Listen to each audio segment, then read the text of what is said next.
Forget everything you've heard about the 60-hour work week. We're about to walk through a proven three-system playbook that's designed to get solopreneurs to that six-figure mark, but on a part-time schedule. And it all starts with one super powerful idea. It's the dream, isn't it? A six-figure salary part-time. But is that just some fantasy? Well, the answer is a huge yes.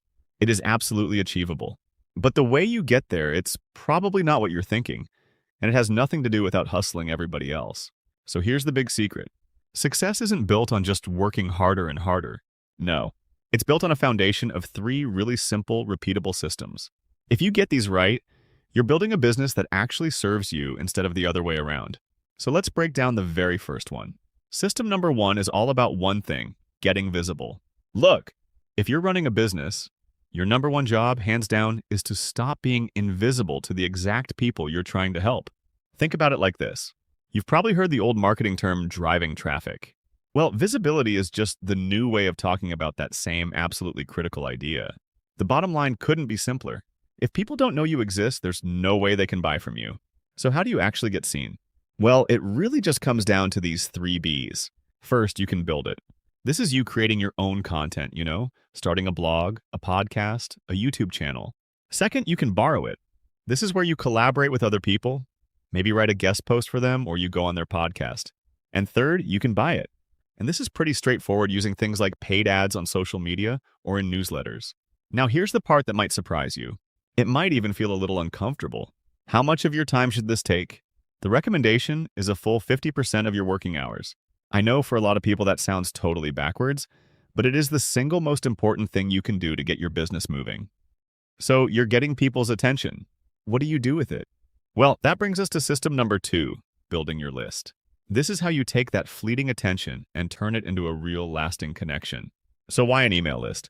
I mean, why not just build a big social media following? This little chart tells the whole story. Nearly 60% of people check their email first thing in the morning. Only 14% do that with social media. You see, email is a direct personal line to your audience, way, way far away from all the noise and distraction of a social media feed. And what about the return on your investment? Well, for every single dollar you spend on email marketing, the average return is a staggering $38. That's just a phenomenal return, and it makes sense. You're talking directly to people who've already said, "Hey, I'm interested in what you have to say." I love this quote because it just illustrates the difference perfectly. All your content, your visibility stuff, that's like a big billboard on the highway trying to catch eyes as people are speeding past. But your email list, that's when you get to invite them off the highway and into a private room where you can have a real, actual conversation about how you can help them. And the best part is you don't need a bunch of fancy stuff to get started. You really just need two things. First, an email platform. Seriously, don't overthink this. Just pick one and get going. And second, you need what's called a lead magnet. This is just some valuable thing you offer people in exchange for their email address. Now, a really great lead magnet follows three super simple rules. Number one, it's quick. Someone should be able to get through it in just a few minutes. Two, it's actionable. It gives them a quick win. It helps them solve a tiny piece of their problem away.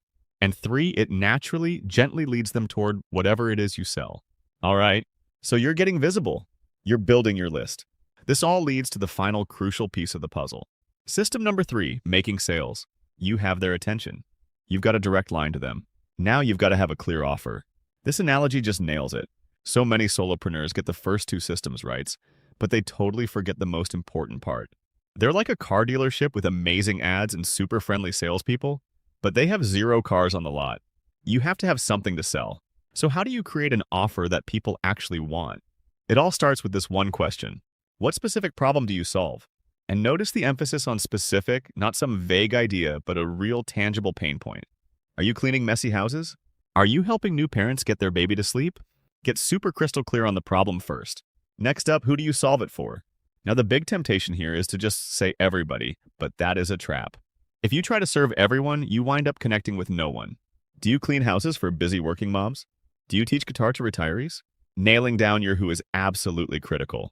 And finally, how do you actually solve their problem? Answering this question is what defines the shape and structure of your product or service. And when you boil it all down, there are really three main ways to do it. This table breaks down your three core options. You can do it for them, which is basically a service where you're the expert who does the work. You can do it with them, which is like coaching or consulting where you're more of a guide. Or you can teach them to do it themselves with something like a digital course where you step into the role of the teacher. And how do you sell it? You're going to love this because you can forget all those complicated 10-step funnels. Keep it simple. Your content, your visibility points people to your lead magnet. They get on your email list and your emails simply point people to your offer. That's the whole system. That's it. Now that we have the 3 systems down, we have to talk about 2 major traps that can just completely stop your progress. Seriously, avoiding these is just as important as doing everything else we've talked about. This first trap is so deadly because it's so common. Giving up way too soon. You launch something, maybe 10 people see the sales page, and you immediately think, well, that was a failure. But that's not a failed product. That's just a lack of data. You need patience. Business always takes longer than you want it to. You have to give your systems time to actually work. This second mistake sounds kind of unbelievable, but it happens all the time. Solopreneurs make it hard for people to pay them. They hide the buy button. They get all shy about talking about their offer. They worry they're bothering people. You have to get over this. If you have a solution to someone's problem, your job is to make it as easy as humanly possible for them to get it. So there you have it. That's the playbook. You get visible to attract attention. You build a list to create relationships, and you have a clear offer to make sales. It's about shifting from that frantic, burnout-inducing hustle to just focusing on smart systems. So the only question left for you is, which of these 3 systems are you going to start building first?